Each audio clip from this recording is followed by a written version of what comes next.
Hi. So, having a life and keeping your job almost seems impossible to do. Having relationships with our family, friends, keeping up with our personal hobbies. Like, what are those? Sometimes it's just really difficult to balance and keep going. And work life balance is super difficult. I think, especially in a world where we function so much on just working and making money. Hi, my name is Angela Ariano. I'm a licensed marriage and family therapist, and I'm just enjoying making videos, helping people a little bit on some of these things. These videos are not therapy at all. Please don't think of it as that or any type of diagnosing. This is just conversations. I am very low key. If you have not noticed, I do not do fancy videos. I just kind of want to chat, keep these videos short on work life balance. At least this is what I'm going to do for a while and move on to maybe another series. So, one of the things that can help us with work life balance is our boundaries.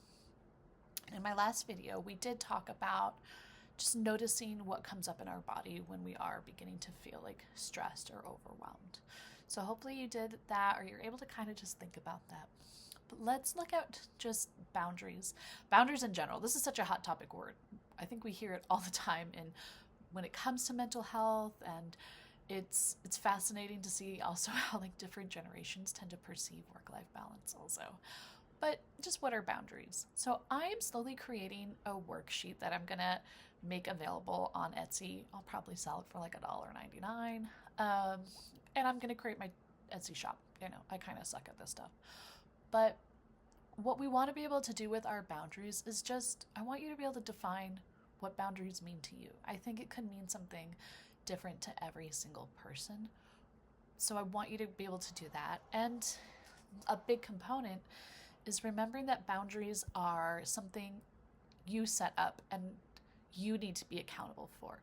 So the way I kind of explain it to my clients sometimes is I could set up a boundary of I will only respond to emails once a week. I don't do that, but let's just, for example's sake, I'm only going to respond to emails once a week. So my clients can, and so I only expect exchanges one time a week from me. They can maybe email me all the time. I'm only going to respond once. So this kind of is a good example of it, because I can't expect them to maybe abide by that. They can go, okay, I know that, and they'll only email me once a week. No, I can only email them once a week. If they keep emailing me, like I need to uphold the boundary. I need to go, I'm not responding. So if you tell somebody, hey, I'm only going to be able to help you, you call me all the time, I need you to stop calling me, I have kids or I have work in the morning, stop calling me at midnight. They might keep calling you at midnight all the time. And it's up to you what to do with the friend after that. But it's your choice whether or not to answer the phone. So that's kind of a boundary you're putting up. So I want you to think of just what are your boundaries? A second thing that I want you to be able to do, and I pull this from a modality called ACT, Acceptance Commitment Treatment. I'm suddenly forgetting the name of it. But I want you to think of what your values are. What are the values you want to live by? So it's kind of a morbid, look at my hair. It's kind of a morbid thought to think of it this way. But if you were to, we'll put it this way, instead of death, we'll call it like maybe you're retiring from your job, or maybe one of your kids is getting married. What do you want people to say about you? If they're giving a toast about you, or if it is your funeral or your retirement, what do you want them to say? Like, wow, like this, you, whatever your name is, we're so sad you're leaving the company, or dad, you taught me this amazing thing growing up, and I want to be like that one day too, or I'm going to miss them because they always were so, whatever it is, they were so compassionate, they were caring, they were understanding, they were reliable. Think of what your values are, and I want you to think of 3 of these.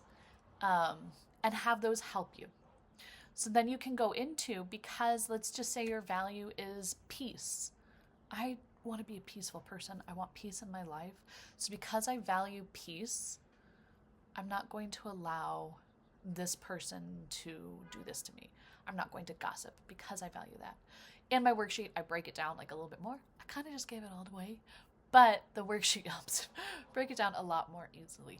This helps with work-life balance because you're able to, like, let's see how we can apply it in the workplace. okay? Because I value peace, I am not going to let my work come home to my children. Maybe it's something like that. Because I value peace, I am going to make sure I take my required work breaks, because I need to be able to maybe go to my car and listen to a podcast. I need to go make sure I get my coffee break because I value these things in my life. I need to make sure I follow through on them, and using those can help us with our boundaries. And think of 3 of them. They can be pretty much whatever you want them to be. Because I value compassion, I'm going to make sure my coworkers know that I am there for them, but I'm also there for my family. And see where that kind of leads you. As long with this type of modality, as long as we are in our values, we're always making the right decision. So think of what your values are, think of what boundaries mean to you, and see how those can help you with work-life balance. I hope this made sense. If you have any questions, let me know. I'm also going to start creating or selling a worksheet on Etsy that can help break this down a little bit more. Bye.